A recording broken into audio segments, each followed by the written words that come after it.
Fantastic, good folks. We hit record. We will call our meeting to order. Thank you for joining us on this Tuesday evening, and we will entertain motions. I motion to enter into executive session for the purpose of discussing proposed pending or current litigation and the medical, financial, credit, or employment history of a particular person or corporation, or matters leading to the appointment, employment, promotion, demotion, discipline, suspension, dismissal, or removal of a particular person or corporation. Second. Moved by Adam, seconded by Emily. Discussion, questions, debate. All in favor? The motion passes unanimously. We anticipate returning at 7 p.m. We'll see everybody shortly.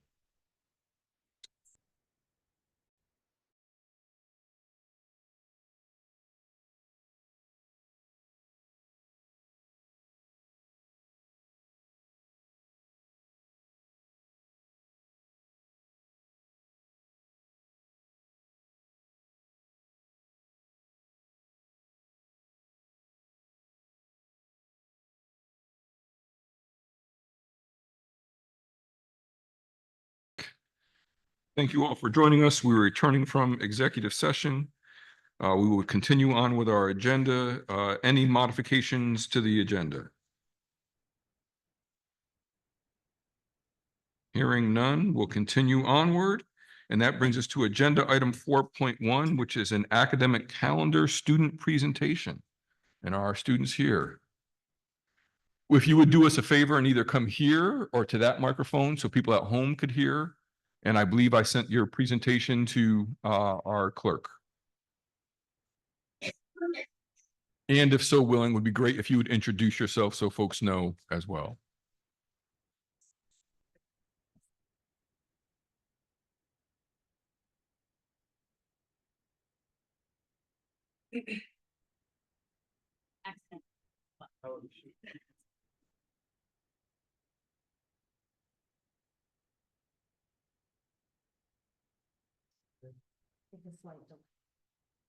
Is there a way to like make it full screen or is that? That is a full screen. Okay. If you would need to read. This is, Brad, I'll get you. Yes, and please pull the mic close. Appreciate it. Hello, everyone. My name is Varun. My name is Zayhan. I'm Dia. And we are here to make Diwali a school holiday for Ithaca District. So I was here earlier last year in 2023 November, and I discussed the importance and significance of Diwali. I came with a bill that endorsed Diwali as a school holiday in New York. And I also came with a petition with over 50 students that supported Diwali as a school holiday. The board's previous comments were strong. They wanted to help us with this request and raise awareness for Diwali. They told me that they would call me back when we planned the next school year's calendar and try to do everything to raise awareness for Diwali. Why action is needed now to allow those who participate in this tradition and not miss school or understudies. No action was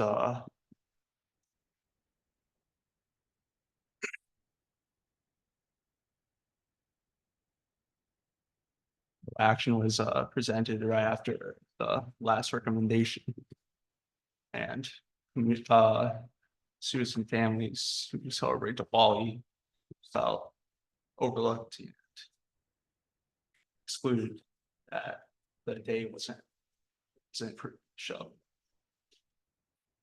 So yeah, I was talking about a bill. This is a bill that was passed on November 14th, 2023. And it basically says for any school district in New York with a South Asian population greater than 7.5%, Diwali should be deemed a school holiday.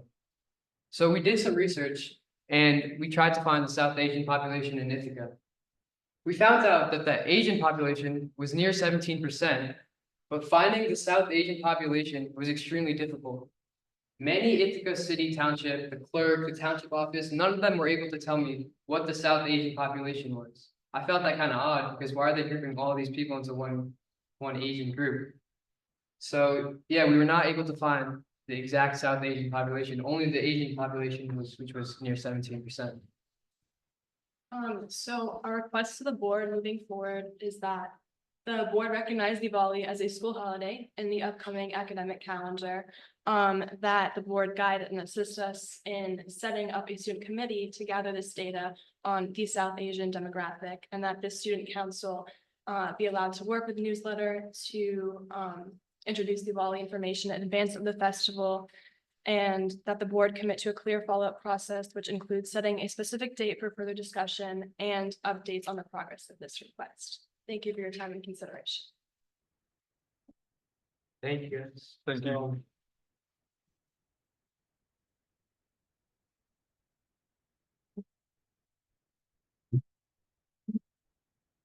Before you all leave, Yeah. I'm going to give our board members an opportunity in the case there's something that wants to be said, but we can do that wherever you want to be at, but we may ask you additional questions as well. So any board responses?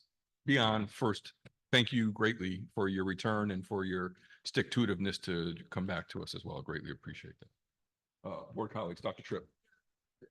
I'm going to second what Sean just said, that is how things get accomplished in general, is through persistence, and showing up once often isn't enough, as much as, no matter how much sense it may make to you. So this is a good thing to do and to have learned. I'm going to say something that you won't like here, and it'll probably be unpopular, but it would be my preference that we didn't have any religious or religiously affiliated holidays off our public school schedule.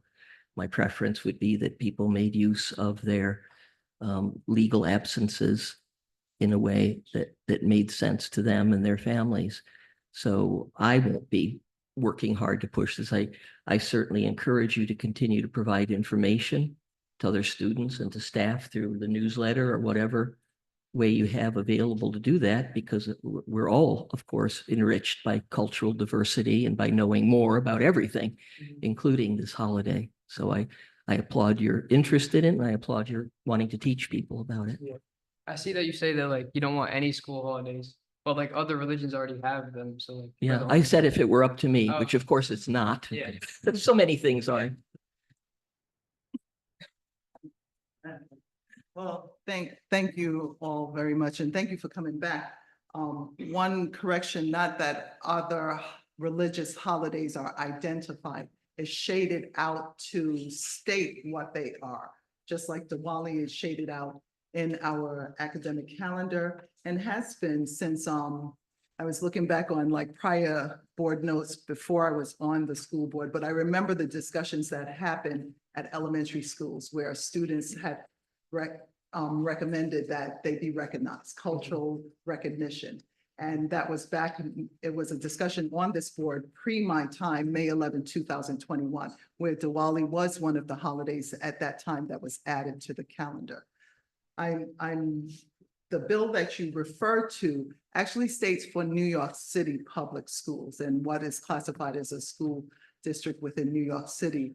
And I guess it's a matter, it takes time and consideration for how do we change the academic calendar. In New York State, we have 180 instructional days. I think that's the number. But what do we take into consideration that needs to be changed? And some things takes time, like even last year, I know we quickly put a holiday out, not a holiday, a day off, because we didn't have the staff capacity to manage the schools. And then we have to consider like how many snow days are out there, and caregivers too, caregivers having to take time off as well as staff present. So there's a lot that goes into change, but change, I'm not deterring you from any future change. Because when I drive down and see Dr. Martin Luther King Jr. Street / State Street, that was change that occurred at the high school. Yeah. It didn't occur within 365 days. It took several years of engagement before that street was renamed because of high school students. So I definitely encourage you to continue to approach us with different changes and different requests that you have. And as I wouldn't go either way at this stage, but I would have to state at this point, We do have our policy 5160 that talks about excused absences, where a religious holiday can be considered an excused absence from school. Thank you for your support. Yeah, if we can't make Diwali a school holiday, like just more awareness for the holiday would also be great too, just so more people know about it. And I know Ithaca focuses on that, like diversity is a main aspect of the community. So just awareness for Diwali would also be good. In ways we could do this together. Yeah, thank you guys. So before you, I want to just also again, say it once again, the appreciation that the way in which things get done is not just through persistence, is almost always through the work of young people. That's just the reality. Every major social movement across the globe has oftentimes been done by folks telling adults what they need to be doing or should have been doing, right? So I'm aware of that. I'm also aware of, as a historian of public education in the United States, that the entire education calendar is built around a Judeo-Christian calendar. And so for anyone who practices one of those faiths, the school year is easier because it's built in without even talking about it, sort of disappears to the background. So I'm aware of that. And I think we've been trying over the years to challenge that. It becomes extremely difficult. It's never going to be perfect. I think I'll quote Dr. Brown at one point in time, who said, if you can show me a perfect calendar, please, I'd love to see it. We did make mention of this before, that we are also connected to 7 other school districts in our region through our BOCES. So whatever they do, we're trying to negotiate. And at the same point in time, we have been leaders. And so absolutely under no circumstances, any promises. Right. I want to make that part clear. But I did hear about more awareness. I did hear about the ways in which we can find ways to celebrate and honor. And those are things that we probably don't have to wait for and can do. And in terms of forming a student committee, I would love to assist you or put you in contact with folks. It's great when you live in an institution where education is the industry. So there are folks who are studying this very thing, maybe not on a local level, but probably have different types of algorithms to be able to get a better idea. And I also commend you. I have long struggled with the term Asian, given the breadth of 3.4 million people we want to lump under that category. And some more specificity will help us try to do some of the work we're doing. So, well, I will commit to, I heard the idea about a date. You have been great in emailing me, continue to email, and I will continue to email back. I will connect with our board members about some sort of response time in terms of what would a student committee like that look like. And we'll work with Dr. Brown and the Ithaca High School admin team, and you'll get board support to try to make that happen. Thank you so much. That's what we could commit to at this point in time. Thank you. That's great. That would Okay. definitely be great for Diwali. Fantastic. Thank you all. Appreciate it. Yes. Thank you. For members of the audience, we oftentimes, we make sure we have special presentations first before public comment. Usually this is our school nights for folks. I see we have our board reps who are already so eager to start, or some of our board reps eager to start. And so that is the idea about having special presentations early in the meeting so we can honor the necessary rest that folks need. So with that being said, we'll continue on with our agenda. It does bring us to the public comment period. And up first on our list is Catherine Sonera.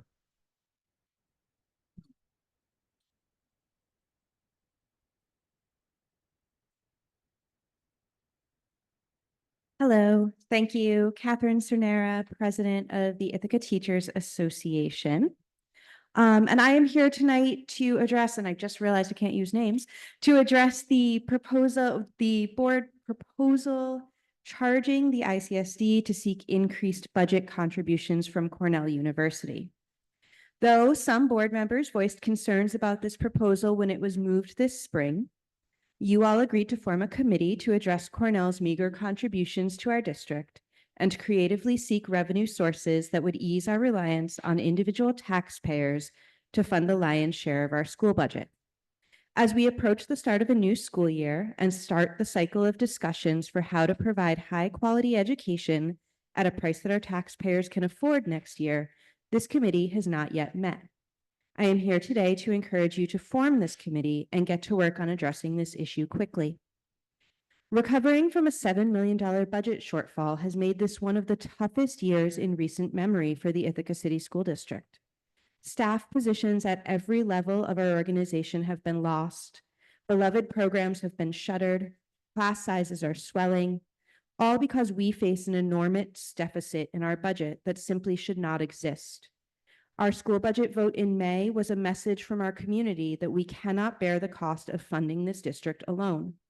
And we shouldn't have to, because none of these losses would be necessary if Cornell University paid anywhere near its fair share to our community. But I'm not the only one that feels that Cornell is not acting as a community partner or as they should.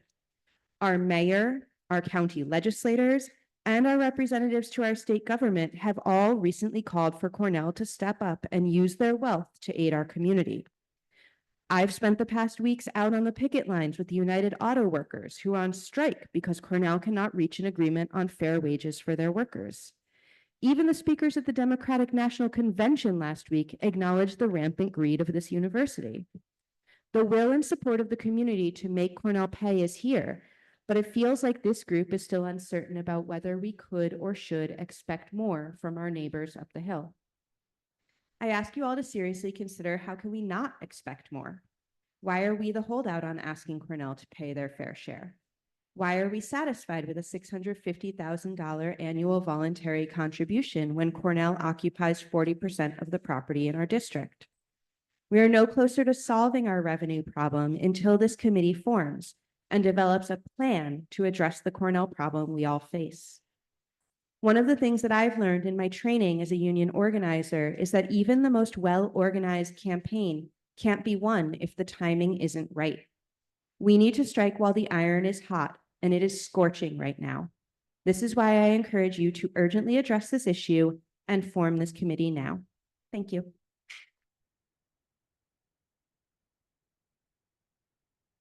Up next is Aurora Rower, and my apologies if that's mispronounced.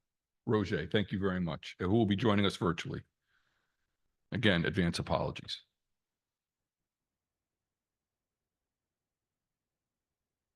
Hi, can you hear me? Yep. All right, great. Hello, I'm Aurora. It's Roger. And Aurora, 1 second. I just want to make sure the sound here is a little low. I want to make sure we get to hear what you say.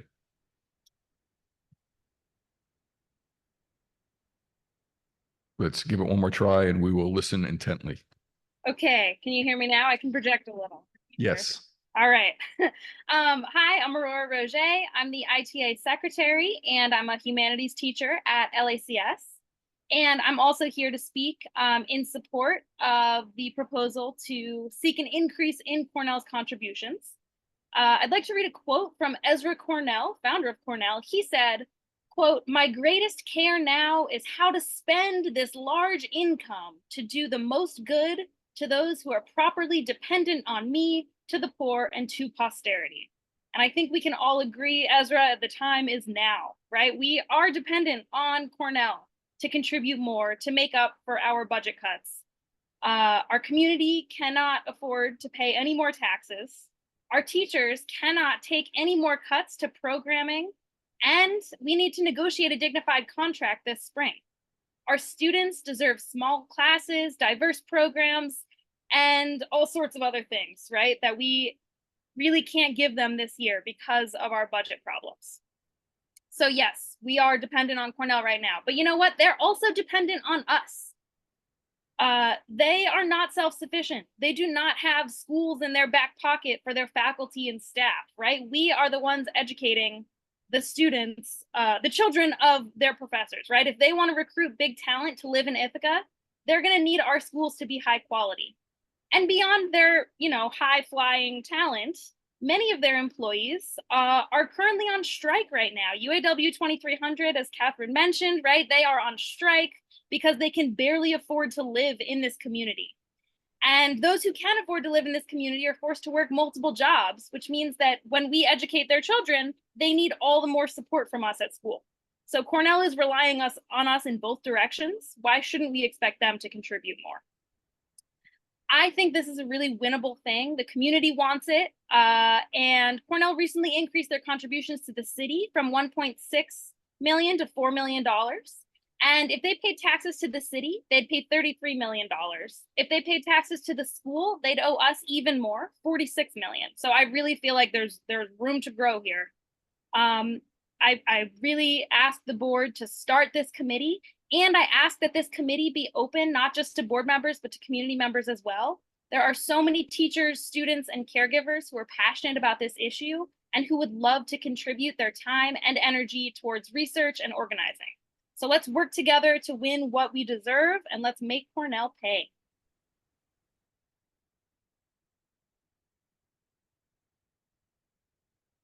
Thank you. Up next is Gary Isaacs.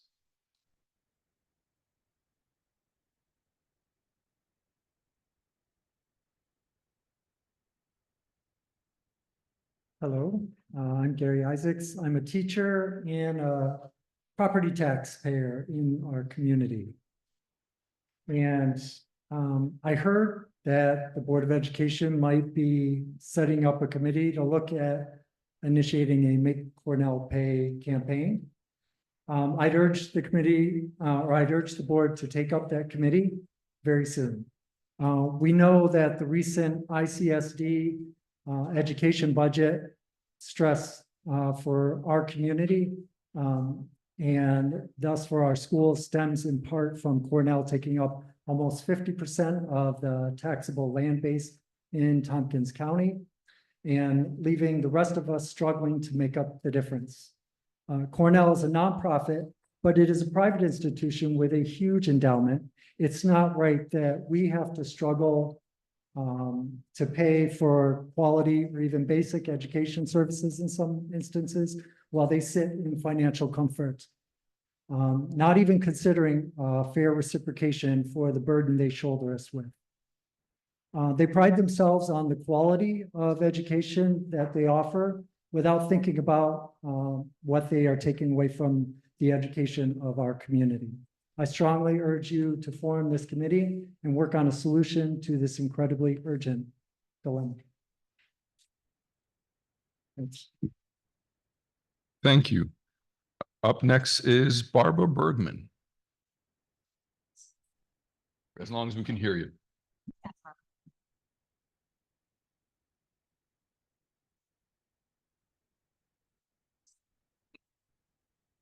Thank you. Does that work? Yes. Okay. Barbara Bergman, been an employee of the school district for 26 years.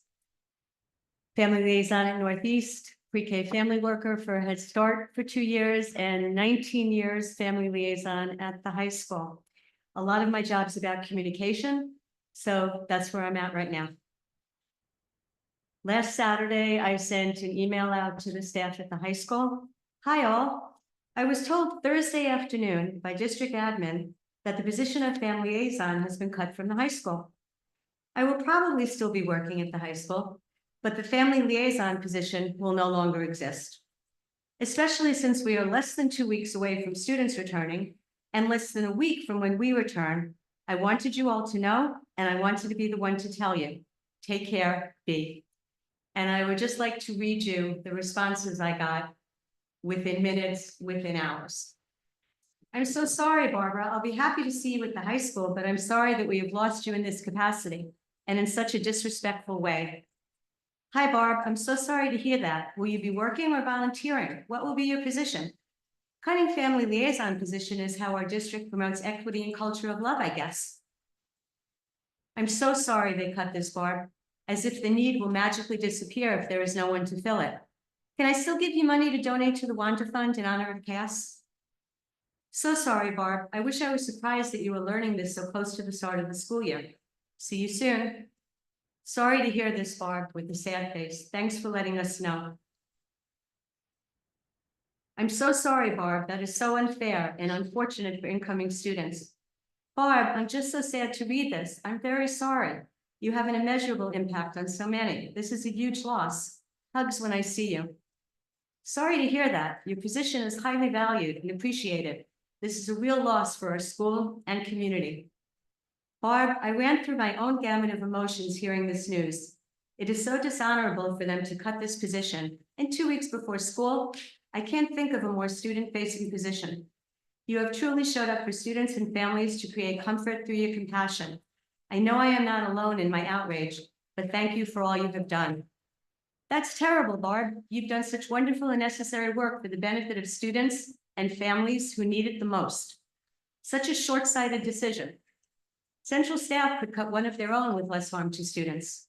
I'm glad it still looks like you'll be here, though. Fingers crossed. Hi, Barb. This breaks my heart. You are such an integral part of this school and community, and so many of us in CAPS know how important you are. You make this school feel so special, so much more welcoming, and make so many people in this community, students and staff alike, feel that they are not alone and that they are cared for. You are such a champion for students. You see the smallest things like a lack of school supply or a lack of encouragement that prevent students from succeeding. And you feel such an important part of the village when it comes to raising these kids. You touch everything in this school in a way that spreads so much joy. I'm sorry to hear that. You've done such amazing things for families all these years. I'm happy you'll be returning. Awful. So sorry. I'm so sorry to hear that. Give me one more minute, please. That really stinks. You still have a job at the high school? And then this one was just, wow. This is incredibly, deeply saddening news. You've worked so long and so hard to make the family liaison position one of the hallmarks of what makes our school loving and human. You made that happen all by yourself. You've written determination and love for our students. I do hope in some way you'll still be working at IHS, blah, blah, blah, blah, blah. Dear Barb, you are cherished and greatly appreciated for your liaison work, and you will be excellent at your new position. And then just a few more. I'm sorry, Barb, this is not okay. It's truly unconscionable. So very sorry, Barb, what a loss for us all. I'm so sorry, Barb, your work is so valuable to our students and our community. Barb, I'm so sad about this news. You have built bridges, not walls for our community. Now what? I'm so sorry, Barbara, a huge loss for IHS, particularly students, but for all of us. This is a huge loss, you're irreplaceable. And then one was, I don't know if you call it a meme, just a face with a hand going. And Thank you, Barb. Up next is Beverly Tan.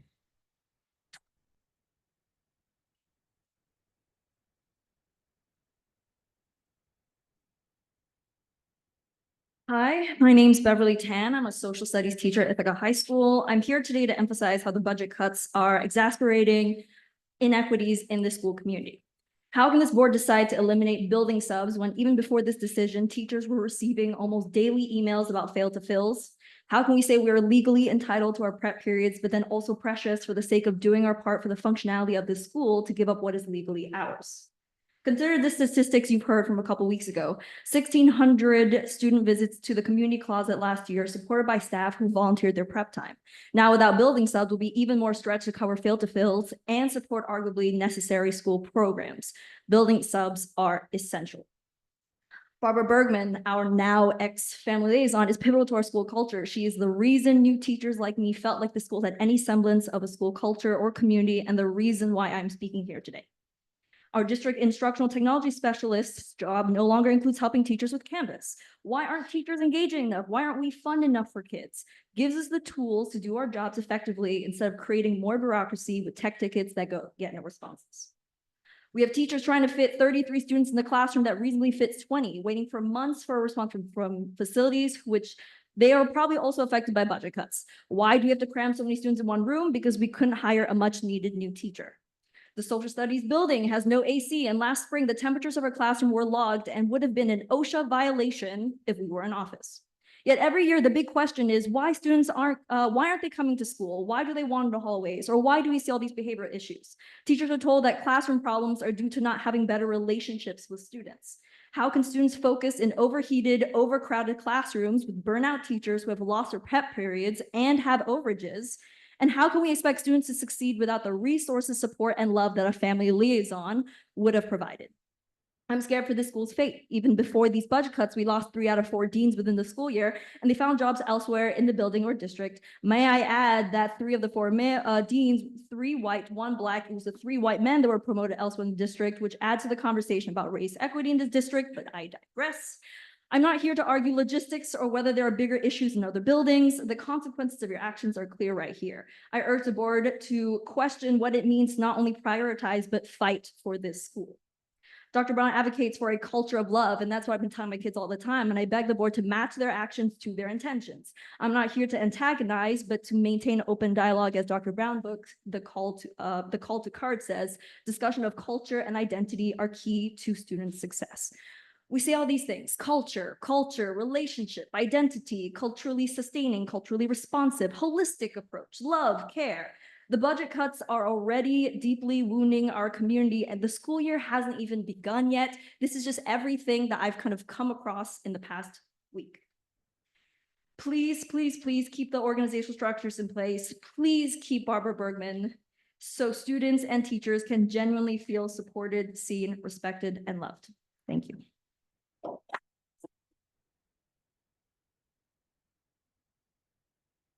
Up next is Karen Friedeborn.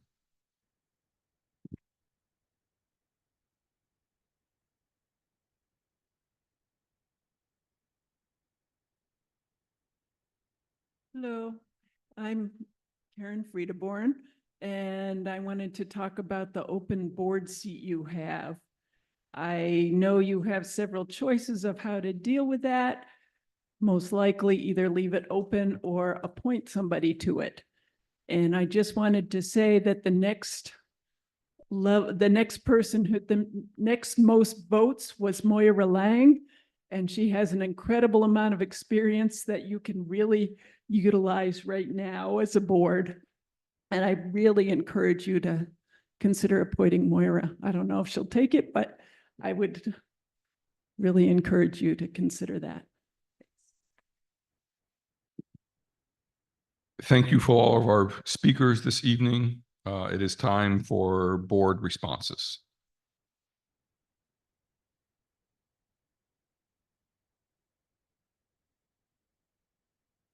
I just have one response with regard to the, I won't even call what it was named, but on July 1st at our reorganization meeting, we agreed to and voted in an advisory council, Resource and Revenue Exploration Advisory Council.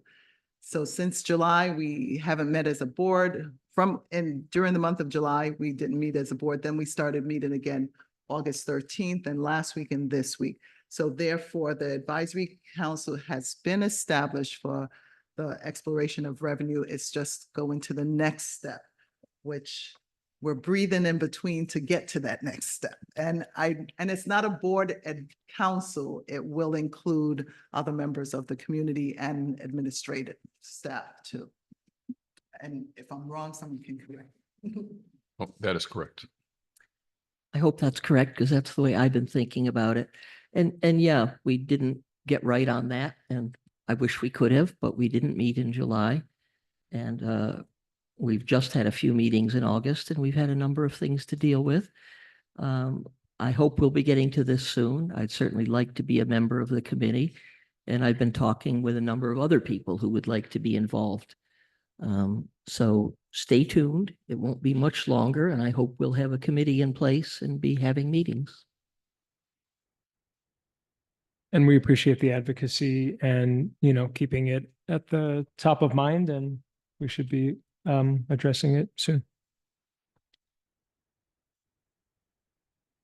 Well, Barbara, I just want to say thank you for speaking, and thank you for your service as a liaison. It sounds like you did a lot of wonderful work in that position, as I know you must have, and it was very clear. So thank you for the work that you have done and the impact that you've had. And Beverly, I just wanted to say thank you for coming. I really, really appreciate and value hearing from teachers and hearing about their experiences in buildings. So I appreciate you sharing yours.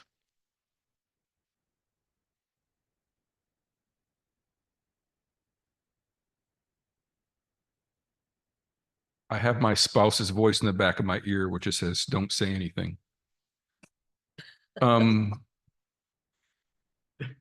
It is in. I'm not going to say anything. I will follow up directly with folks. I appreciate that. What I will say is that the Board of Education established 2 advisory councils. One is Legislative Advocacy Advisory Council, which we are in the midst of conversations of blocking time and filling out the original invitation list. Any and all board members are invited to participate in all advisory councils, and so that will be taking place. And the Revenue Exploration Advisory Council is similar, that there are conversations in place in trying to secure dates and to secure the membership. And more information will be coming out about both of those. As folks may have noticed, it's been difficult for the board to be together just in general. I don't think we've had a meeting this term where all board members have been present. So please don't mistake that for us not having conversations, trying to get things done. This August has been as hectic for the board as it has been for everybody else. And we are doing our best to get through that, and you'll be hearing more from us in a very short amount of time. I'm going to transition unless there's any other. I see on our agenda, we do have student reps. We don't normally have student reps on August, and fantastic, because that's not what our expectation is. So we will see you in 2 weeks. Eagerly looking forward to. Fantastic. That means we will continue on with our agenda, which brings us to the consent agenda, and we will entertain motions. I move to approve all consent agenda items listed in the consent agenda, consideration of accounts, personnel reports, students, and minutes of previous meetings as presented. Second? Moved by Adam, second by Jill. Discussion, conversation, debate. Yes, 7.5, the Michael T. Nardi Scholarship Fund. This was presented and discussed last week as part of like the financial update. But there was language in there that stated that the board is involved in the selection. And I know that there was to be a correction or an amendment to that wording, because if this follows the same as all other scholarship funds. And I know several members of my team have been working on that. Who wishes to share where we are at this moment? Zach or Ms. Verba?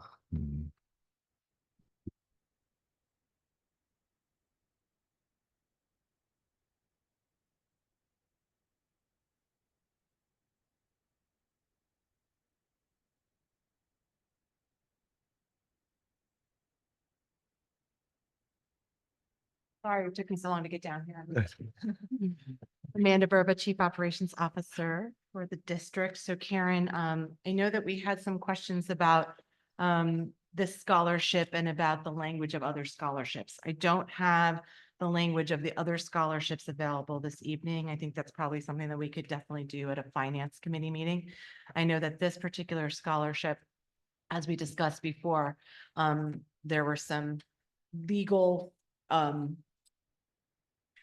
machinations that had to happen to get it into a place that we could actually award money from it. And this is the establishment of a new scholarship. So I don't think that there's anything by law that requires the Board of Ed to be part of the decision-making, but ultimately any money that comes to the district, you are stewards of.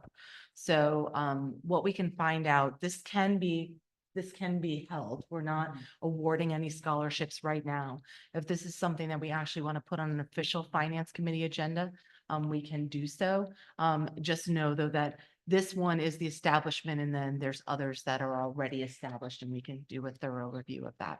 Our treasurer, Emily Shipe, would be the person who would steward that. She's typically the one that works with specifically the high school or LACS, right, for these scholarships. You typically see these at the secondary level, either for juniors or seniors.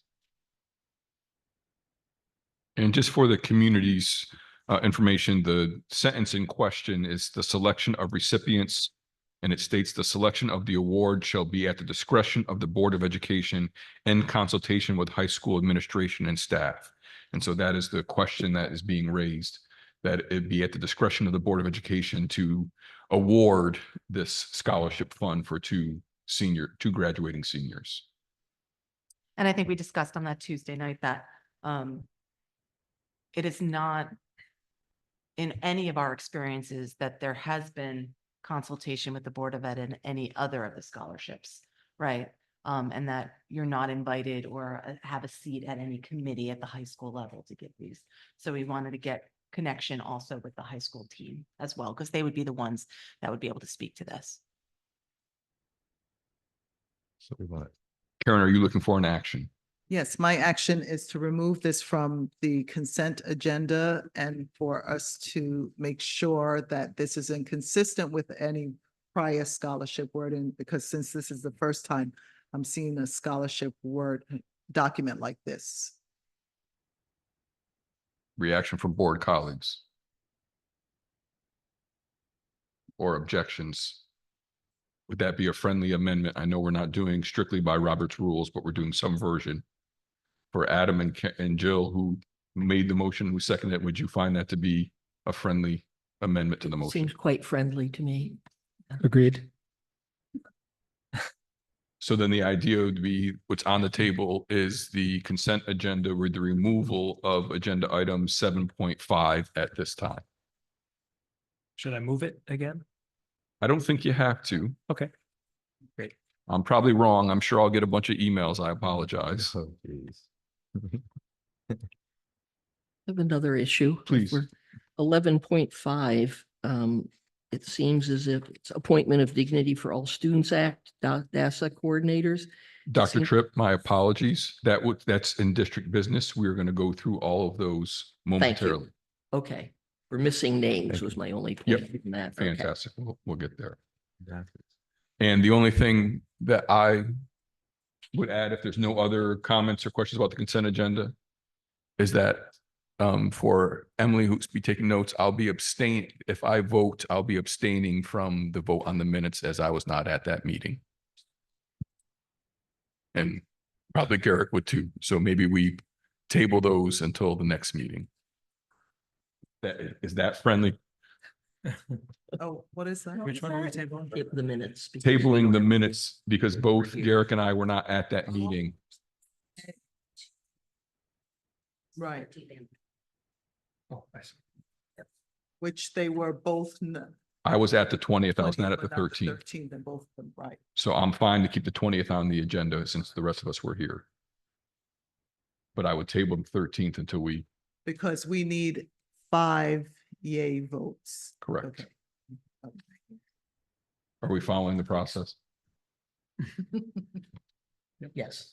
Yeah. All right. So the current vote on the table, the motion on the table is the consent agenda, tabling agenda item 7.5 and tabling agenda item 9.1 at this time. Yes. Fantastic. Hearing no discussion, all in favor? Motion passes unanimously. Thank you very much. That brings us to agenda item 10.1. Dr. Brown. Thank you for the opportunity, Professor. I cannot think of a year where I'm more, I don't want to use the word excited, but I'm looking forward to young people and staff coming back. I heard a word tonight I'm going to use, exasperating. It's been an exasperating summer dealing with all the challenges we've been facing. And I'm joyful about the opportunity to welcome staff back tomorrow and young people next week. We have a lot of cool things happening. And if folks are driving by our schools, you see young people back already, including athletes, as fall sports have started, and things are looking good. Today, for example, I was invited to speak to the football team.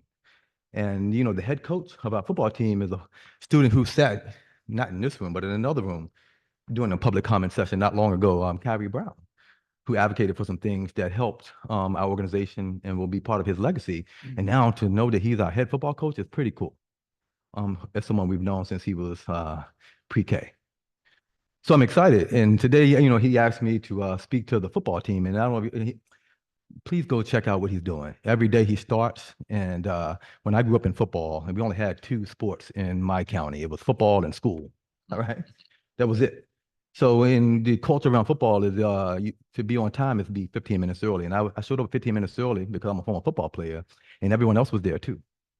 And he starts every practice with the word of the day. And as I'm looking around the board, I'm going to ask him to invite each of you to come with the word. So think about which word you would choose when speaking to dozens of young people who want to be inspired. And I'm sharing this story because I was inspired by someone to share a word today. And I took a word from a friend and who is a fraternity brother, Mike Tomlin. Some people may have heard that name. He's a football coach for the Pittsburgh Steelers. And he would say the word standard. But he adds the standard or the standard is the standard. So I had to explain to folks today the notion of a preposition. It was fascinating because I was talking like I was smart. But, so I added onto my one word, which is the standard. But I said the standard is the standard. So we talked about what it means to have a standard. And I was inspired to use that, not by my friend Mike, but by a person who's here for their last board meeting. As I'm thinking about the standard, I'm thinking about someone who started here 11 years ago. First time in a particular role, in an organization and in an industry that does not have very many people who identify like her in that role. We're in a state where most of the superintendents and business, there's a study right now that most of the superintendents in our country, the majority of the superintendents in our country have one of 3 first names. Fact check me and look it up. And that's even more profound when it comes to business officials. So when we hired, I'll never forget the emails this board and I received when we hired someone who had not been a previous business official into the role who was also a female to take on a $100+ million organization. And when I'm going to go back to the standard, this person over 11 years have established a standard for what it means to be a professional, to work 12, 14 hours a day, to not only understand a new job, but to master it and to be then seen as one of the top business officials in New York State by anyone you talk to. And then I'm thinking about the standard as the way Mike Tomlin talks about it. The standards around innovation. I can talk about innovation with the Pittsburgh Steelers offense, but that's another conversation. But the standard is about innovation. And as I'm thinking about the last 11 years, this organization with the board support has done pretty innovative things with healthcare. We're self-funded, one of the few small city school districts that do that saved millions.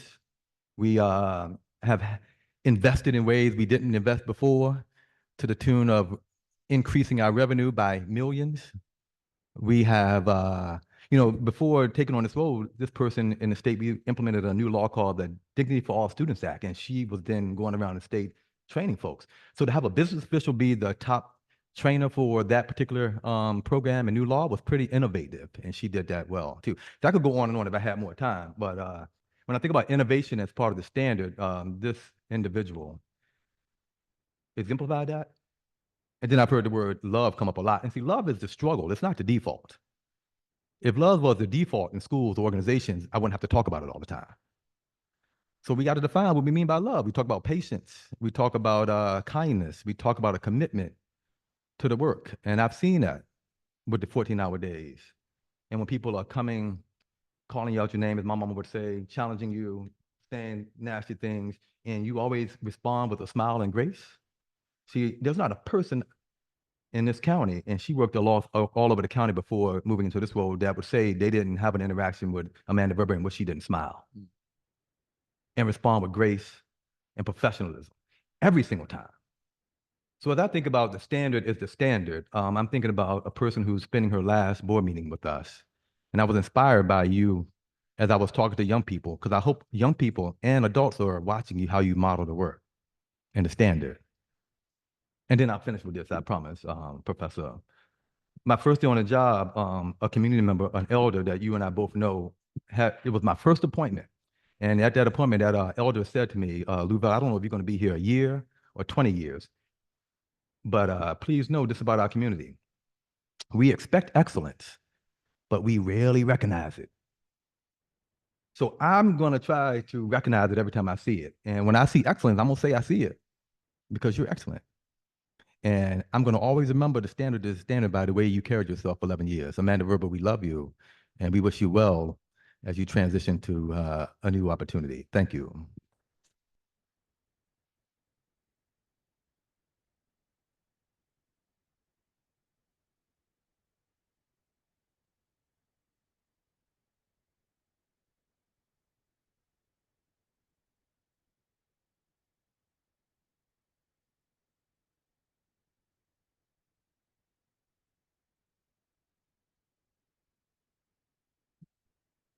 We made Amanda cry. That's We a won. first. Thank you, Dr. Brown. I will in no way, shape, or form attempt to try to top that, but also having worked together for over a decade, to express my sincere gratitude for the dedication, for the commitment, for the professionalism, for the expertise that you possess. And it is a significant loss, and somebody else's significant gain. And as I said to other folks, the only joy I take is that hopefully I can still call you with random questions. So we'll go from there. So Amanda, congratulations. Thank you for all that you've given and your tireless service. We greatly appreciate it. Are we able to say something now, or do we have to wait until other discussion items? So we replace Amanda with everything else on the agenda. By all means, please do so, Karen. Because I was saving it till later, Amanda, but since this open time, I really have to thank you because I appreciate you and welcome your voice and your opinion and your direction and dedication over the years. Pre me coming on the board, we worked together. I was on various committees at the school district in my role at Village at Ithaca. As a parent, you at PTAs, you always welcomed and said to PTAs, anytime you want to go through the budget discussion, invite. And the invitation was always given, and you readily just welcomed the invitation, and you came and you broke it down within your different slide presentations. It has been a great experience even working with you closely here. You will be missed. When we had to vote on accepting your resignation, I really didn't want to vote on accepting it, but it was your decision already. So I just want to say thank you. You are definitely appreciated. You will be missed. And I know that you're leaving us in good hands, and I'm grateful for the team that you have and with training them and preparing them. So thank you very much.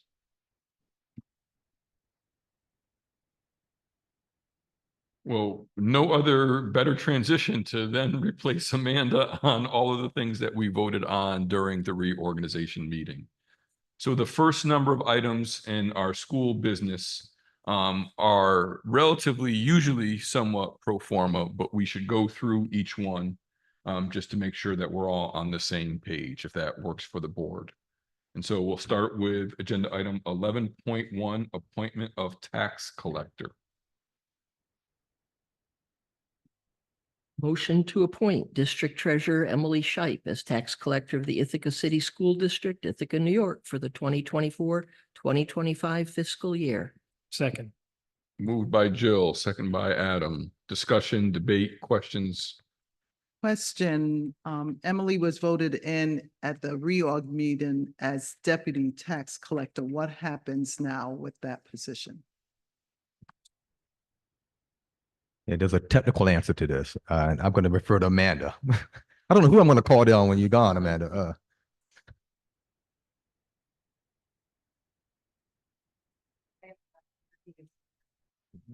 We would welcome that. Yeah. So a deputy is not required by law, right? We did that just in case if, something happened.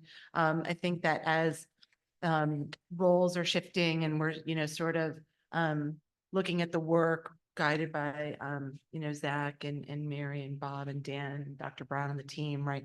You'll may have an appointment for a deputy to support folks as that comes through, but right now the law requires the appointment of the tax collector itself, right? And so, as much as I served as that, there are amazing workforce members in the business office that are doing the daily operations of that. So this is just the sort of where does it stop? Where does the buck stop, right? So Emily is willing to take that on. Additional questions, board members, comments? Hearing none, we'll call the question. All in favor? Passes unanimously. Agenda item 11.2, appointment of the District Dignity for All Students Act DASA coordinator. Will entertain motions. Motion to appoint Chief Investigation Officer Robert Van Kuren as the District DASA Dignity for All Students Act DASA coordinator of the Ithaca City School District, Ithaca, New York for the 2024-2025 school year. Second. Moved by Jill, second by Adam. Discussion, debate, questions. Hearing none, we'll call the question. All in favor? Motion passes unanimously. Thank you. 11.3, the authorization or authorizing certain staff members to enter into agreements, contracts, and other obligations. Motion to authorize Assistant School Business Executive Sydney Wade to sign agreements, contracts, or any obligations with vendors, consultants, contractors, or other service providers for the 2024-2025 school year. Second. Moved by Jill, second by Adam. Discussion, questions, debate. Hearing none, we'll call the question. All in favor? The motion passes unanimously. Agenda item 11.4, appointment of purchasing agent. Motion to appoint Assistant School Business Executive Sydney Wade as purchasing agent of the Ithaca City School District, Ithaca, New York, for the fiscal year 2024-2025. Second. Moved by Jill, second by Adam. Discussion, debate, conversation. Hearing none, we'll call the question. All in favor? The motion passes unanimously. 11.5, am I right? Yes, and this is the one where we need some names, I Gotcha. believe. Okay. So the motion is the appointment for Dignity for All Student Act coordinators. And if I'm not mistaken, we need one at every building. Oh, boy. This is updated on board docs, is that correct? Or is there a change?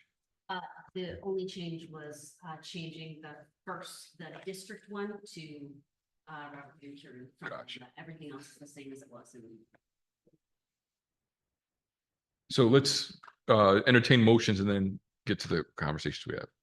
Okay, I'll move to approve the following appointments of Dignity for All Students Act DASA Coordinator of the Ithaca City School District, Ithaca, New York, for the 2024-2025 school year. Resolved that Chief Investigation Officer Robert Van Kuren be and hereby is appointed District DASA Coordinator of the Ithaca City School District, Ithaca, New York, for the 2024-2025 school year. Resolved that the following district personnel be and hereby are appointed DASA coordinators for each building location of the Ithaca City School District, Ithaca, New York, for the 2024-2025 school year. Bell Sherman Elementary School, Principal Jeff Tomasic. Beverly J. Martin Elementary School, Principal Jacqueline Richardson. Boynton Middle School, Principal Lauren Wright. Caroline Elementary School, Principal Karen Arnold. Cayuga Heights Elementary School, Principal Eileen Granger. DeWitt Middle School, Principal Dan McGrath. Enfield Elementary School, Principal Keith Harrington. Fall Creek Elementary School, Principal Caitlin Bram. Ithaca High School, Principal Jason Trumbull. Lehman Alternative Community School, Principal Deb Patak. Northeast Elementary School, Principal Julie Humble, and South Hill Elementary School.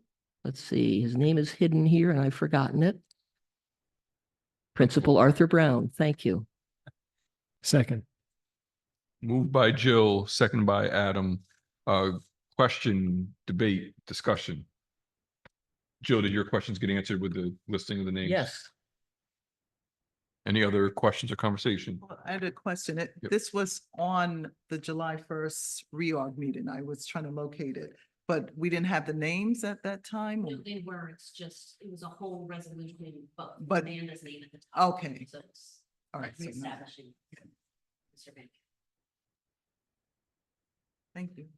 Hearing no other questions, we'll call the question. All in favor? The motion passes unanimously. Thank you very much. Agenda item 11.6, appointment to the Workers' Compensation Cooperative Board. Motion to appoint Assistant School Business Executive Sydney Wade to represent the Ithaca City School District on the Workers' Compensation Cooperative Board for 2024-2025. Second. Moved by Jill, second by Adam. Questions, debates, conversation? Hearing none, we'll call the question. All in favor?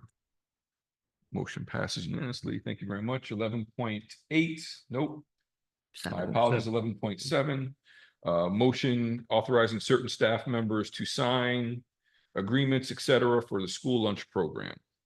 Motion to authorize Tricia Barris Ford, Clerk of the Ithaca City School District, Ithaca, New York, and Sydney Wade, Assistant School Business Executive, to sign agreements, reports, and claims to the State Education Department in connection with the operation of the National School Lunch Program in the schools of the Ithaca City School District, Ithaca, New York, for the 2024-2025 school year. Second.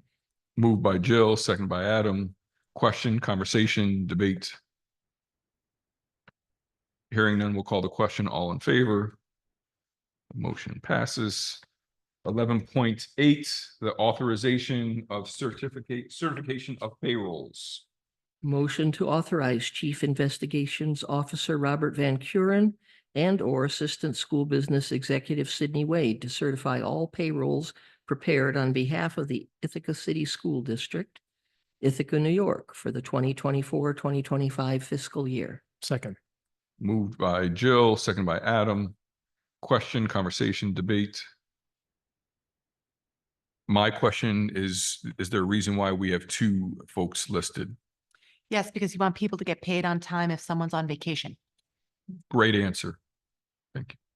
And just a comment, that was a cost-effective measure that we did by bringing payroll in.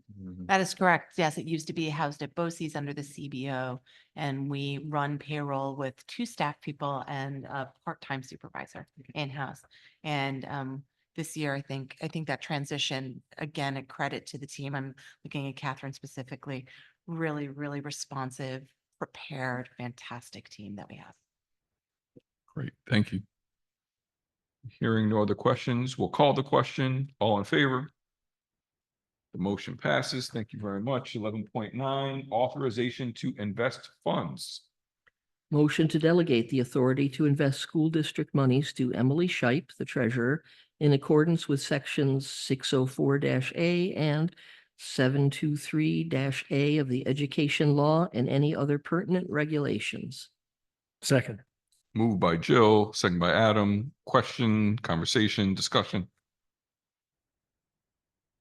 Well, just a reminder that we do our due diligence in investing funds. We have a reputable firm that we work with as a public entity. So I thank those on before us who made sure that we set this up. Thank you. Hearing no other comments, we'll call the question. All in favor? The motion passes. Agenda item 11.1 to 11.9 gives maybe 10% of an idea of the work that Amanda does in their job description. And I hope that folks can recognize the significant list that's there and then the additional 90%. So Amanda, once again, thank you greatly.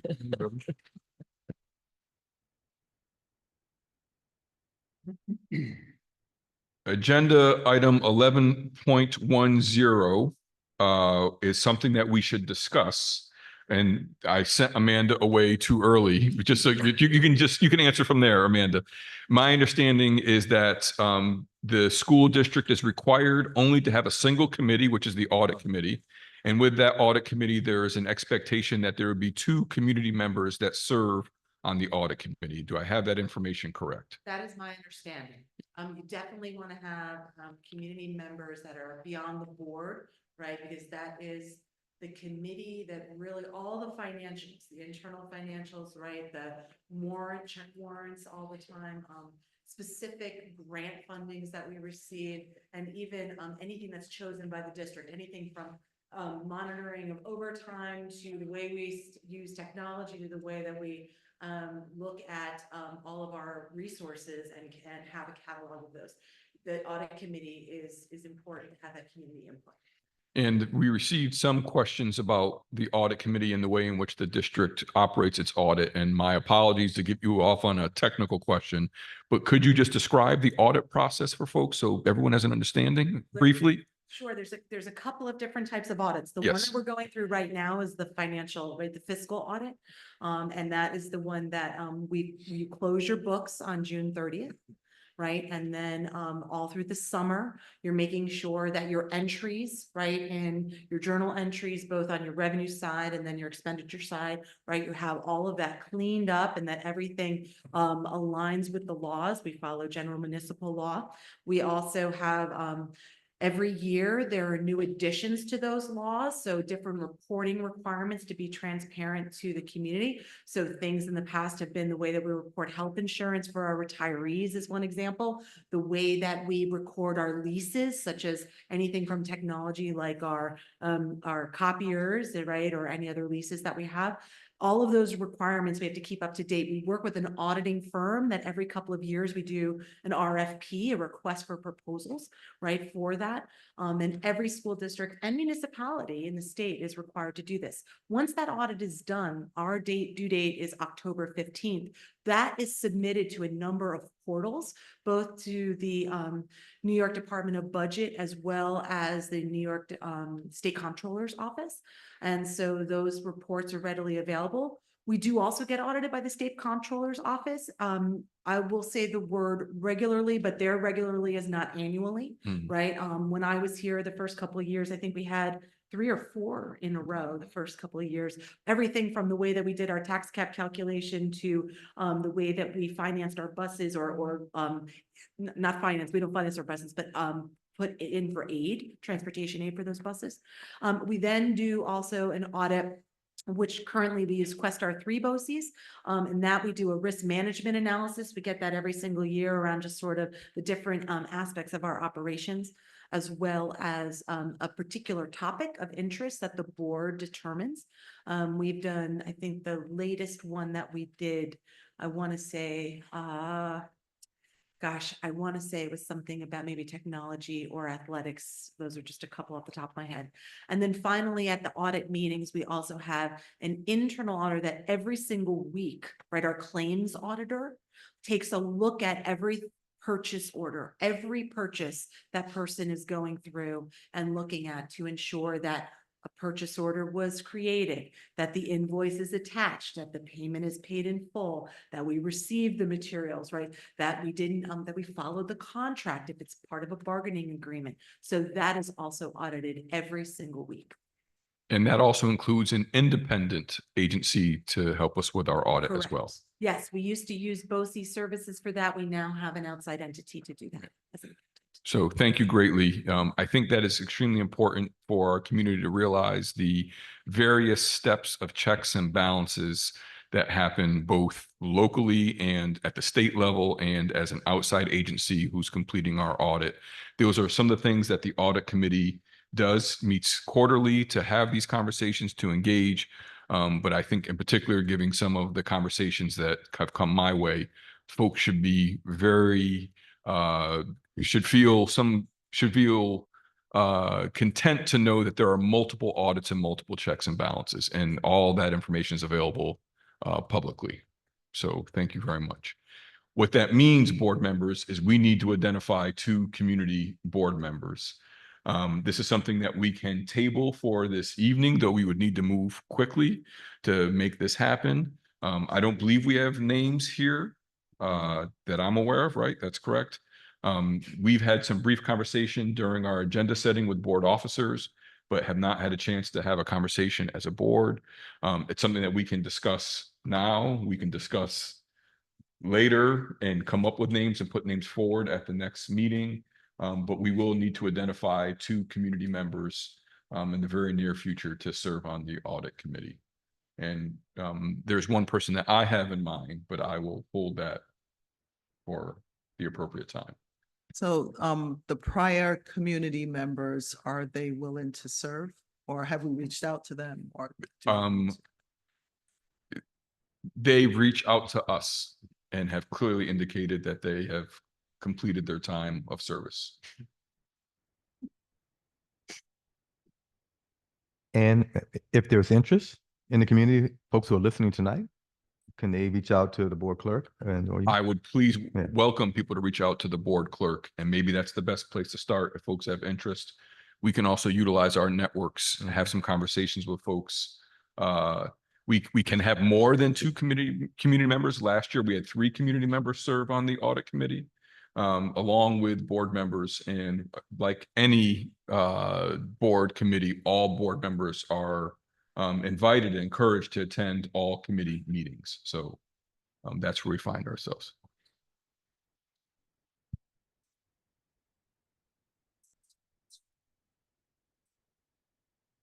Thank you, Emily. The note folks could hear was that employees of the school district are prohibited from serving on the audit committee, which hopefully should make some sense. So are we okay? We're not going to move to table it and to put it on the agenda, and we'll think and share some names collectively and see if people contact us as well. Are we going to get a blurb about this available position or volunteer opportunity? I wouldn't put that on Emily. I would take on that role, working with folks about what the time commitment is, what the expectations are, having served on the audit committee for the past, I want to say 7 or 8 years. So thank you, Karen. Appreciate you adding to my to-do list. Did I miss something? Can we have a motion to table? A motion to table, did you say? Yes. Okay, I motion to table agenda item 11.1 till the next meeting. Can we get a second? Second. All in favor? The motion is tabled. Thank you very much. This brings us to the next agenda items. 11.11 and 11.12 are connected. We will vote on them individually because they are individual, but I will yield to Dr. Brown to talk about our school comprehensive education plans. Yes, we had an extensive conversation at a curriculum today. We have Ms. Lynn is here to this evening if she wishes to share, but otherwise, maybe I'll defer to the board members who were here. And if there were highlights you wish to share or questions you wish to raise for folks who were in the audience, we can do that. Well, since Adam's going through his bag, I'll start just to say, I think we had a wonderful curriculum meeting today. I think we had an opportunity to hear from the principals of pretty much every school in our district, who have clearly led a team of stakeholders to really thoughtfully put together SEP plans, these school improvement plans. And we had an opportunity to read through them. I wish we had had a little bit more time, but we had an opportunity to read through them, and they provided some really valuable presentations to us. I think overall, my takeaways were that they both encompassed, all of the schools both encompassed or emphasized a real need to improve on kind of communication and engagement with families and the broader school community, on building a trusting, welcoming environment for students, and had really thoughtful ideas about the ways in which they could do that and improve upon it. And also had varying degrees, varying plans as it related to recognizing the for achievement levels that were reported from the state tests, and wanting to make efforts in order to improve those.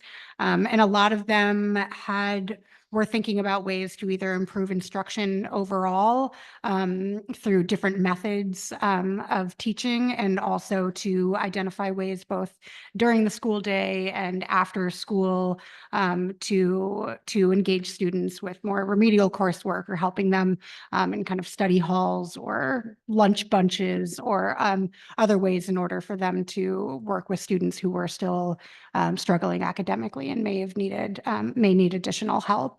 I'm excited to, if I recall correctly, I think that all of them have kind of assessments built in internally to kind of assess how students are doing and how their efforts are working throughout the year. And I'm really hoping that we can meet back with them sometime throughout this year to hear kind of how those things are going, and to see if, if the needle was moved on any of these pieces. But overall, I felt I felt that they were really thoughtful plans and really appreciated the opportunity to really pepper them with questions that they were very patient with and answered thoughtfully for an hour and a half today. That was an incredible synopsis. I don't have that much to add. I think the only, I can always think of a few things to add. A couple things to add. I guess, yeah, one, if you get a chance to watch the curriculum committee meeting, we really did spend a lot of time trying to go in depth for each school's plan. It was very interesting how each school has a different plan, but they all seemed very well thought out and comprehensive, and they were presented very well. Another thing to keep in mind is that the district receives funding for, to support these plans. So when we have to spend money to do some of the things that are outlined in the plan, a lot of, or all of that funding basically is coming from monies that are allocated from the state. So it doesn't really come out of the budget in that sense. So that's something to keep in mind. And yeah, overall, I was very impressed by the plans as well.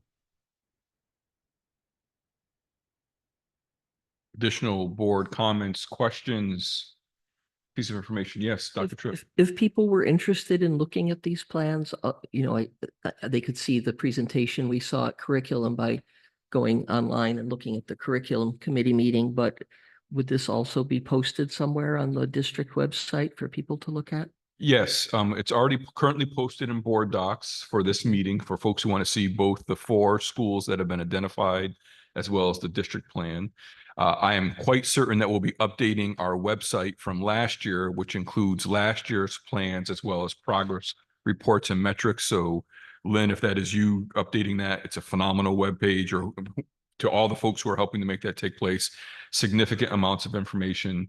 As we know, in the spring, there was a significant amount of conversation regarding the identification of particular plans. And so our community should know the level of seriousness and attention to detail that building leaders and various stakeholders approach this with, trying to really work with some issues that are larger than the Ithaca City School District, even while we'd never expect that to be the case.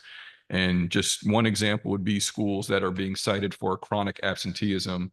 If you take a look at data across the state, you take a look at data across the nation, that is not something that is only germane to our district. This is something that schools are struggling with. Now, with that being said, I always remind folks that national problems oftentimes require local solutions.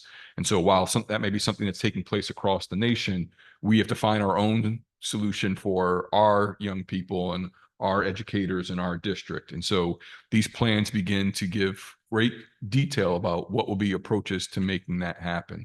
But I always feel compelled to let folks know that we're in somewhat unique times where absenteeism is a problem. I would say K through undergrad.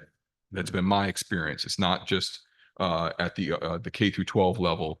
And depending on what educator or what program or what policy tank or what governmental report you read, I sent out to our colleagues that the Department of Education recently published that it will take an additional 4.6 months of instruction to try to regain what was lost during COVID by way of instruction. That's to say nothing about the phenomenal job that folks did in making that transition, but I think we all know it was disruptive.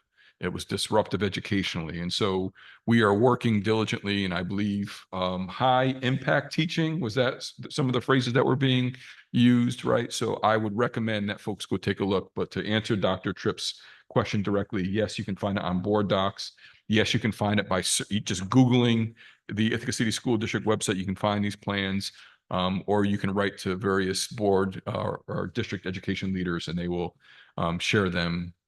And my experience has been, and I think this was exemplified today from the principals, open to feedback. Like if we have great solutions, let's send them along. Folks are working hard to try to implement the best practices, as difficult as that may be. Board members, do you feel like you need additional information? I know our community is not going to be able to read 125 pages of reports within the next 15 minutes. We've had a little bit more time, not much, right? And the reason why this is on the agenda is that these have to be submitted to the New York State Department of Education prior to the start of the academic year. And so these plans have been in negotiation and conversation discussion for a little bit longer, but the approval is required for us to start the school year and still be in compliance, that we are taking action seriously. And our principals who represented the schools for these plans had stated that they've worked together in the past, they will continue to work together to just meet and follow through on this. As one principal had stated today, the curriculum committee, although this is a one-year plan, it's like 3 to 4 years to make sure it goes through. And they've seen the two schools from the prior years have seen some of the shifts, and they continue to monitor and have discussion over it. And we also discussed at the committee meeting today that it will be our intention to invite principals back, maybe, quarterly, just to kind of update how things are going on the plan, talk about, the implementation, and just kind of keep it in mind for, sharing it with the community and also with the board, how things are going, and working together toward that. Thank you for that, Adam. I heard that during the curriculum committee meeting, and I was going to recommend that as board officers, you and I identify the dates now, that there should be a quarterly update to the board, and we can let folks know in advance to make sure that takes place. So I'll follow up with you in terms of our agenda setting. That's great. But we'll get dates set. I'd like to recommend within these 10 months that there might be 2 to 3 updates. Quarterly, to me, it sounds like 4 times. And that's going to be a bit overly ambitious, knowing that the principals have to work. They're working together as a team. They also have to work together with their respective staff too. And a lot of engagement is in the plan, the culturally and linguistic responsive teaching, as well as family engagement and student-centered activities. So that would be a bit too much if we impose 4 times. I'm just thinking 4 times within the next year might be a bit too ambitious on our point. I think it's a great idea. Maybe we talk about doing 2 updates during the school year with an end of the year report or something. I was thinking like November, March, and then June. No. December. We'll work. Open for discussion. No, I think the important part is just that there are some updates. It's not to rush it, but just to be able to hear updates, and also not wait until it's too late, like to hear an update before we run out of time. Yep. So to board members, Adam and I will work together as board officers and we'll have some conversations with our building leaders to see also what they may recommend, to see what's best. But yes, we can say that we will make sure that there are updates throughout the year. That's probably the best way of saying it now. Sounds good. Additional questions, conversation? I guess I just want to say that this is the kind of opportunity for the community to get engaged if they so wish, and to really understand what it is that schools are doing. And there are lots of opportunities to do that, like Sean mentioned. And there's also opportunities to do that in your schools, and to even learn from your child's teacher what it is that they're doing, or to engage the PTA in these conversations, or to invite an administrator to come talk about them. So, I know that this was a big concern, and it was raised as a big concern for the community, and was something that was talked a lot about in the spring and summer. And just, want to reiterate that not only is it on the website and available, and I know that's not everyone's learning style, but there are other ways to access this information. And I certainly would be thrilled to be able to have that conversation with people, as I'm sure would other board members and administrators as well. So please also see this as an opportunity to take advantage of that, and to learn more about what the schools are going to be working on this year. And I will say that the website that is currently up also has recordings and minutes from last year's presentations as well, which would give additional information and context for anyone who is looking for it.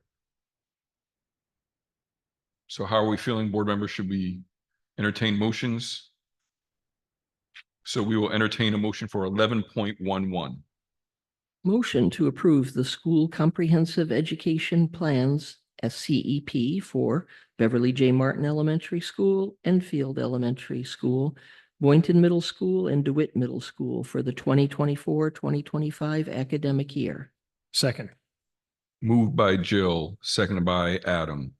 Discussion, debate, conversation, comment. I will only reiterate again, thank you to the curriculum committee for that deep dive and for asking those deep questions as well as we move through this process.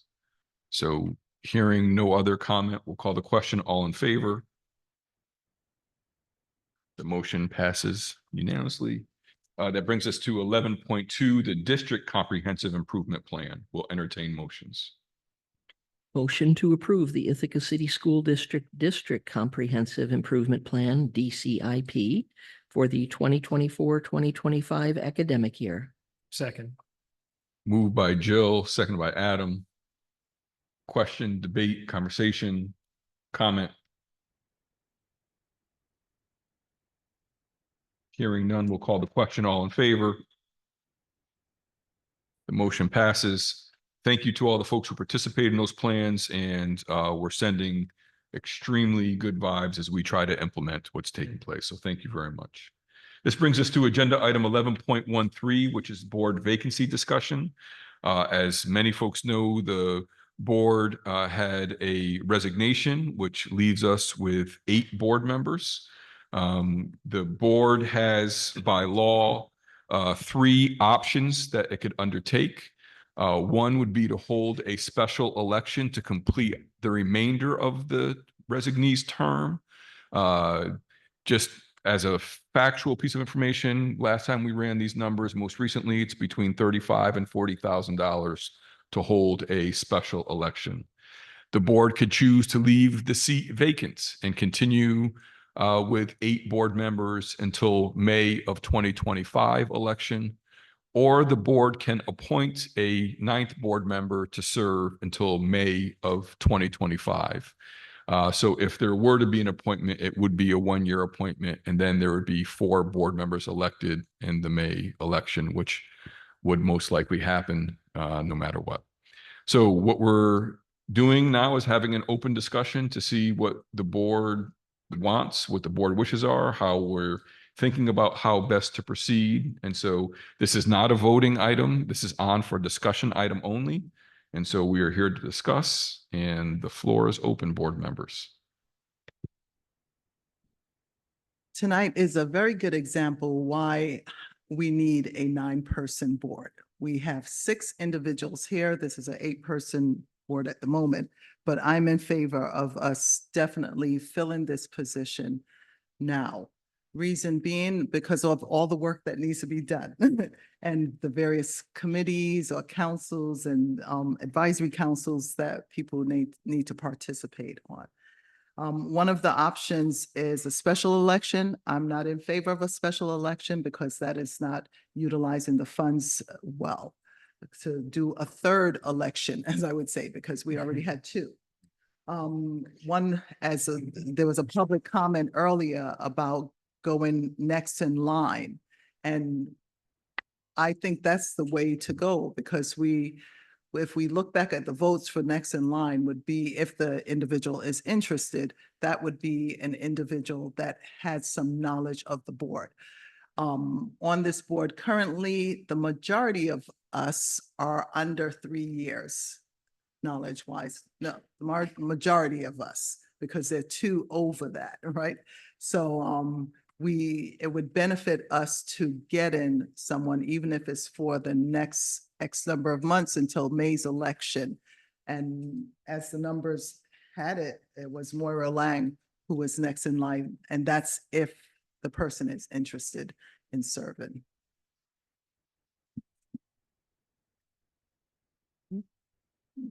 Thanks, Karen. Yeah, I respect what Karen is saying, and it's definitely a possibility.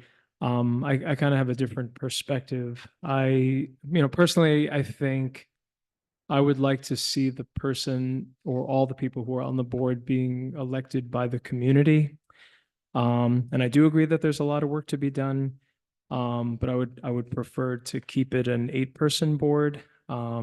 This way everybody who's on the board is elected by the full community, not the board.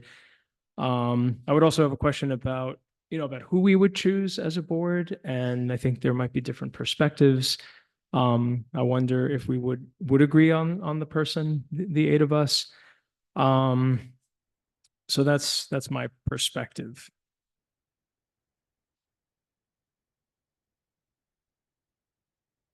Other board members, thoughts, reactions, additions? If we were to go through the numbers of the election, I see this as, I think it was May 21st. I can't remember exactly when we had, the school board elections and the budget vote. But the numbers represent what the community had at that time required. And the fourth one in line had a vote of 2,391. The next one in line jumped down to under 500 less, which was 1,882. So the community spoke at that time, the numbers there. If we look back at our July 1st reorg meeting, where we had a challenge, because at that meeting we had one of the eight, we had 8 people at the meeting at the July 1st, but we kept on having to revote because it was split, not enough votes either way, because it was 4 and 4 for multiple times. So that's why, that's the beauty of laws that put in place, that it's good to have an odd number of individuals on the board to just be that vote breaker.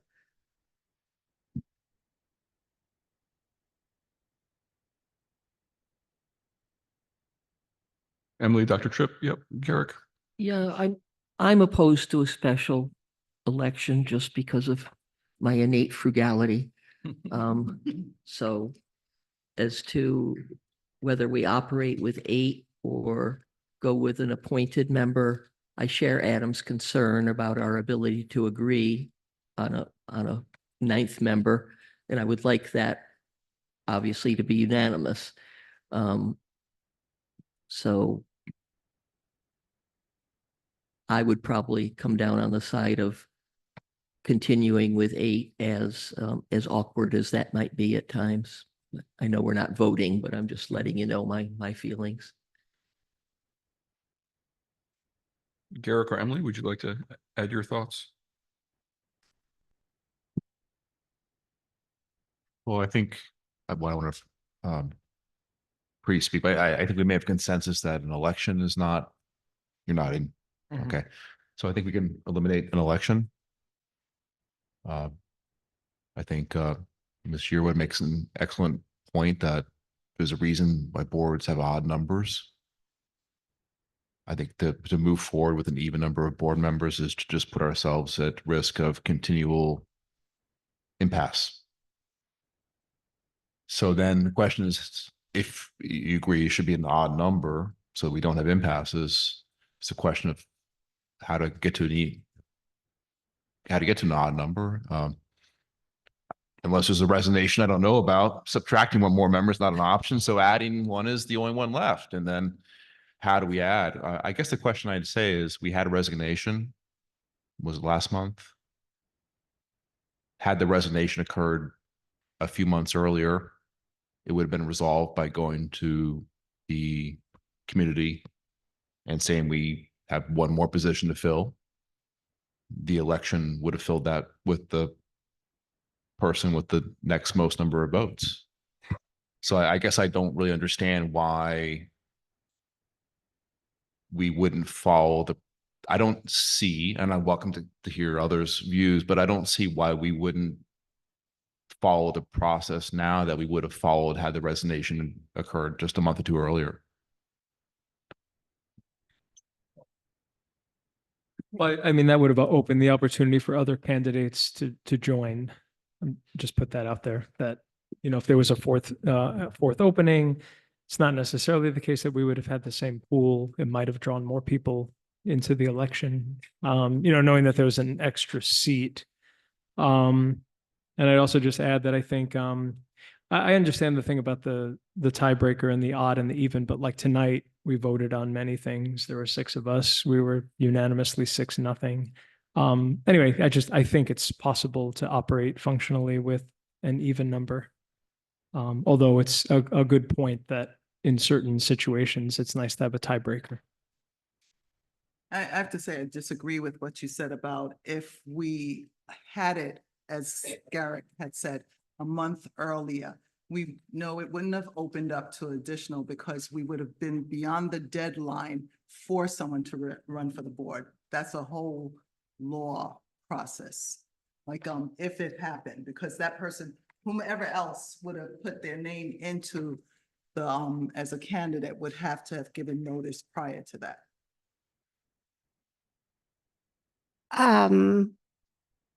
I think we could get into a back and forth about it because just to respond to that point, like had it been a month prior to that, somebody would have had, so I think, I both agree very much that it's much better to have a 9-person board and that to be able to have that tie break is a really helpful thing to have on a board. And I think that it's really unfortunate that we don't have that.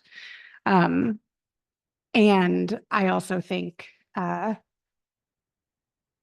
it doesn't feel like the right choice to just go down the line to someone who lost the election.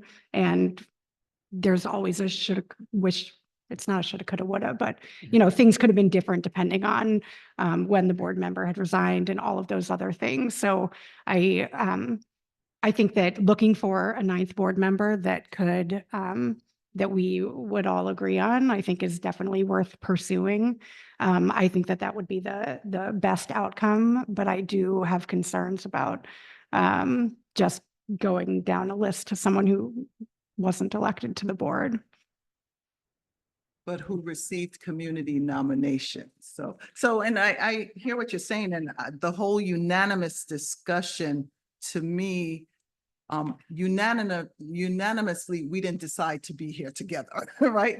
So it wasn't like the prior board agreed who's going to be next. So it doesn't have to be unanimous decision that we're all here together. So do we then go out and search for someone to fill this role when we know that anyone that gave their names into being candidate, they went through a certain process where they had to get resident signature. They had to make sure they looked at the requirements to be a board member, and then they would have gone through the training too. So there are benefits for going through the lineup which the community had voted on. And here's the slate, which we certified as a board within 2 days after the vote that the community had voted on. Yeah.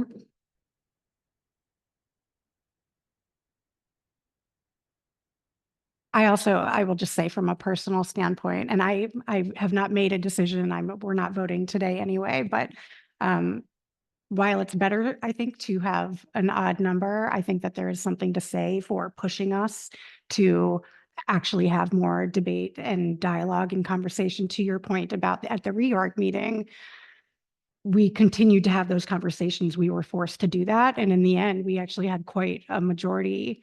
And so I think that it no doubt will cause problems or challenges sometimes, but I also think that it encourages some real dialogue at the same time that you sometimes don't need when there's a clear kind of breakdown of kind of two silos or perspectives that are represented on the board.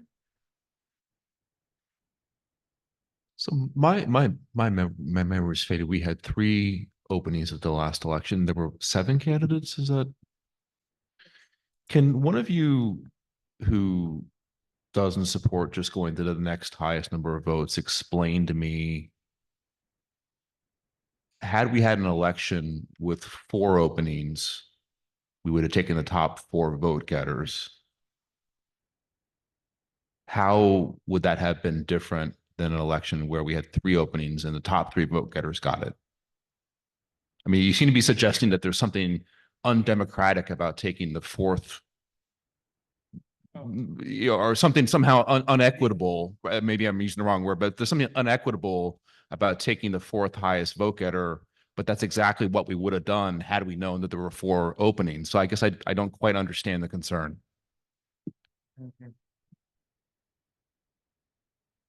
Well, it's not unequitable. Well, first of all, I wouldn't say unequitable. I What's just, the word? I mean, correct or well, no, I would just, desirable? or- I would just say choosing somebody that didn't win the election. I think if everybody got to vote for 4 people, we actually don't know how the election would have shaken out because people might have voted differently. And the people that came in 4th, 5th, 6th, and 7th might have been shuffled if everybody got to cast an extra vote. It's just hard to know is my point. We don't really know what would have happened. It's like a, like a physics experiment or like a time travel experiment. We're changing a variable. So going back in time, it would be unclear what would happen if everybody had to cast 4 votes instead of 3 votes. So I'm not sure it would have been the same math. And so yeah. And I guess Katie also wasn't, in that election. So, she was in an election in a previous year. So I'm not sure that going to the next highest vote total, for me makes the most sense because I think we don't necessarily know who would have gotten the next highest vote total if the circumstances were different, just for that one reason. But at this point, we know who got the next highest vote. And in 2022, we had to get four positions because there was a year position that needed to get someone in. So in 2022, when we went through that, there was the top 4 that went into the position. So I see the numbers as the community voted. We had, 7 candidates, and here are the numbers of the community's vote. So the community had some sort of faith in the candidates that had put their names to do this beautiful work that we're here doing tonight at this beautiful time. So the community voted for the candidates to go into this position. Therefore, the lineup of numbers of votes that ended, it just showed, okay, who was the top voter, who was the 7th recipient, but still the community supported the candidates that were put forth for this year.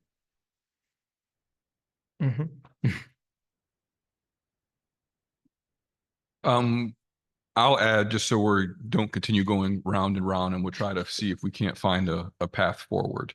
I also do not support a special election. In my time, we have not had a special election, and I think I've been on the board I was trying to count, I think this is the 7th or 8th resignation of board members that I've seen in my 15 years for a variety of reasons. This gives me the public opportunity to make an apology. One of the biggest mistakes that I think that I've made in my vote as a board member was not supporting the next 4th highest vote getter the last time we were here, which was Mr. Rob Ainsley, who served admirably for significant amounts of time. And I learned a lesson in that moment because I thought that we could get work done with 8 board members, how challenging it was. I am not worried about a 4-4 split. That's going to happen. It could happen tonight. It could be a 3-3 split. So my worry is not about whether or not we agree or get things done. My worry is solely about the significant amount of work that it's going to require for us to move things forward over the next month. So I am in favor of a 9th vote or 9th person because of the work. That's my real concern. Right now, it is Emily and I on policy committee. And that means, yes, that somebody else can take on a 3rd committee or a 4th committee. All right. We haven't talked about other committee designations or advisory councils. And so I'm really much more thinking about the work. In some regards, this is not a little bit of a challenge to this notion, but and I know Garrett to say it, and it wasn't what the words that people want to use, but this notion of democracy, which I support and spend most of my days trying to get my students to make sure they're registered to vote. The New York State Ed law has come up with a process that says to the Board of Education, you are granted this authority under these circumstances. So we have not necessarily the authority, but we have the opportunity, should the board choose to appoint someone. That for me is a form of democracy. The law is there. we follow the law. The process is something we may disagree on, and that part I get. I will say, one, that I learned this lesson about the work of 8. And 2, it's interesting because in one regard, we're talking about someone and not talking about someone if we go down to the next 4th vote getter. And if that is something that we're discussing, I would say that that candidate was also endorsed by some of our union representation. So I'm not sure what to do with that information, but it does seem as if they put their name forward.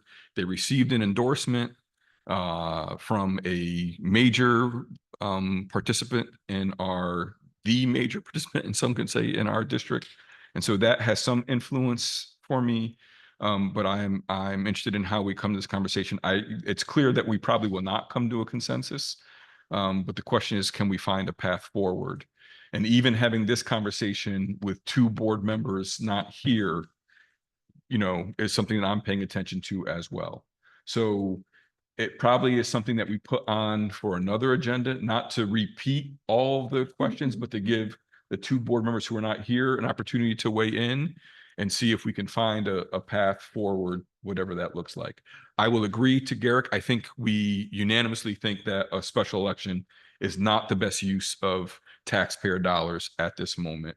And so the real questions on the table are, do we stay as an 8-member board, or do we find a process for the appointment of a 9th board member?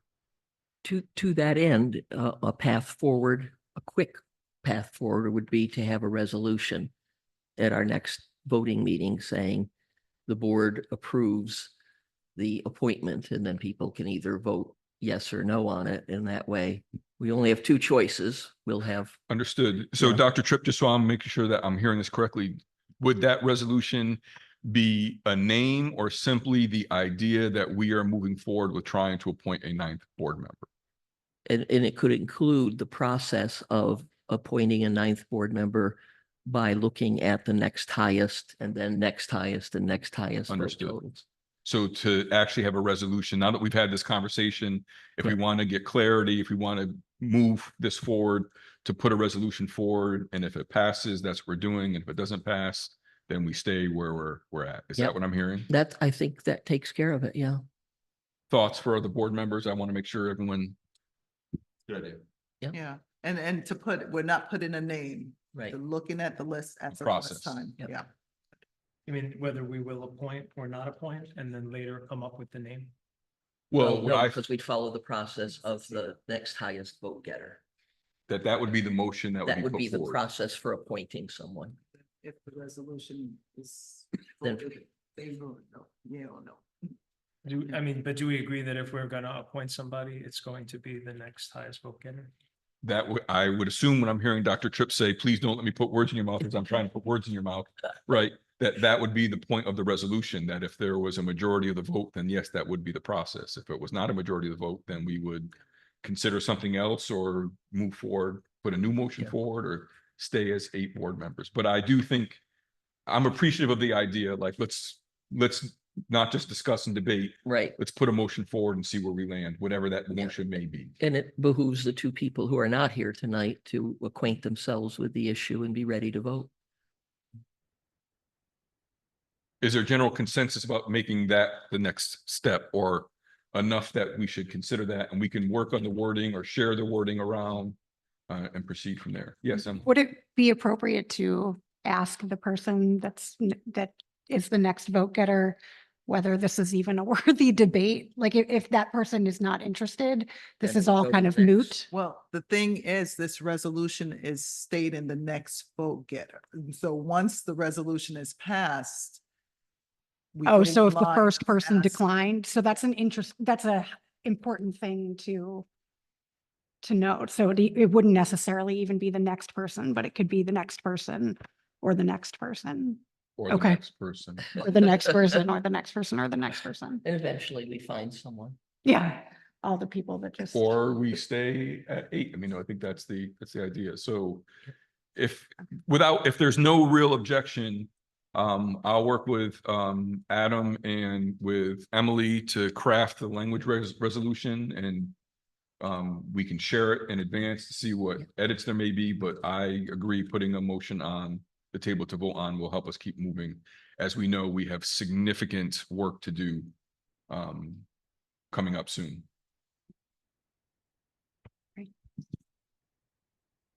Okay, thank you all very much for that conversation. Fantastic. It will be revisited at an upcoming meeting. And I know there are people here who are taking notes or who may be writing about it. We cannot guarantee when that resolution will be on an agenda, though we would anticipate. I just want to make sure we're clear. We're going to work to get it onto an upcoming agenda. Great. That brings us to, which also seems awkward to do now, Adam, as well, that we're missing two folks, which was other discussion items, agenda 12.1. And we wanted to put in front of the board, since we were having extreme difficulty in coordinating everyone's schedule for a board development session. We thought we would try to put forward a couple of options that may be able to get us all in the room at the same time. We have landed on two dates. If we just look at option 2, and I apologize for everyone who can't see this for the time being, that we were able to secure 7 out of 8 board members for both Wednesday, September 4th and Thursday, September 5th. But those are 2 different groups of 7. And so it wouldn't be, we were wondering what that would mean. So one option would be to consider holding policy committee at 5 p.m. next week, or maybe even 4:30. Having HR at 6, and then doing our board development session afterwards for 2 hours. It would be a long evening, but most folks are already blocking off Tuesdays. And maybe we can guarantee that we would get all 8 of us in the room for a board development session. The other option was to pick one of those 2 dates. Would we be missing a board member? And then the third option would be to hold sessions on both dates, which again would be a large time commitment, but we'd be able to guarantee that at least every board member was able to participate in some part of the board development session. So I'm just sharing the ideas that are out there, and then we'll discuss real quick and see how we best want to proceed. I love option 1. As you've noted, most of us have blocked out Tuesday evenings, and certainly as the HR chair, I'm more than willing to have our meeting last an hour. Emily and I will confer as co-policy chairs, whether or not, but I assume that we could get enough done in an hour to at least get us kickstarted as well for a policy committee. So Yeah. we could, I would assume, Emily, you'd be agree, we could support that if that was the best way to get everybody involved. Yep. But other reactions, thoughts? I've been eager for a late night. I always felt like a late night was going to be our answer. So I very much like to just get it all done. I really don't love the idea of somebody missing part of it. I think that's really unfortunate. I know that nobody likes that, but I think of course, if we split it up into 2 days, would take both days off work, which would not be wise, but I would do it. And I'm scared to even be asked to do that because. Understood. But I will. Oh, so all 8 can make on September 3rd? We have not confirmed that, which is a little bit more complicated in the question. But we would, if that was the want of the board or the first, we would get on that immediately with trying to confer with everyone that they could do it, or at least come for the board development session part, even if they're not a part of the committees. And how long would the board development session part be? We would plan for 2 hours, but we'd probably stay for 6. No, because love I it. did remove that date from my calendar just to let everyone know. Yeah. Because I didn't have a committee meeting. So 2 hours. We I need can put need it something to back get on. us started. That part we know. Thank you, Karen. Breakfast provided. We will ensure that there will be something to eat at a board development session. Oh. Small salad is what we say. So does that seem like what we should do? Adam and I should work. Adam, we'll get on it with Emily, right? Is that okay by folks? We'll try to make that happen, make sure folks can attend. And we'll be efficient and start talking about agenda items.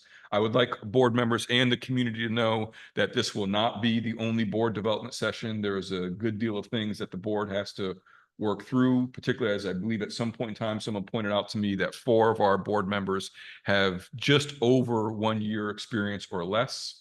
This is embarrassing to say. and a source of pride, so I'll say it. I think I have more experience than all other board members combined. Wow. I don't know what to do with that. No, no, that's not what my family says. And I can take a look at some of the faces in the audience, like, really? Maybe it's time, Sean. But we'll go from there. So we'll start with that. We'll let everyone know. Just again, for the community to know, board development sessions are not public meetings. They are not subject to open meeting law. It is a board development session that the board has in private. It is considered to be similar to an executive session, though no actions are allowed to be taken and no votes are allowed to be taken. It is simply much more about board development, about board decision-making, vision, goals, and all that usually comes back out to public afterwards. Any other discussion items we have, board members? We have a lot on our to-do list. Thank you, everyone, for coming out. We will bring the meeting to a close, and we'll see you all next Tuesday, no matter what that Tuesday looks like. Fantastic. Thank you all.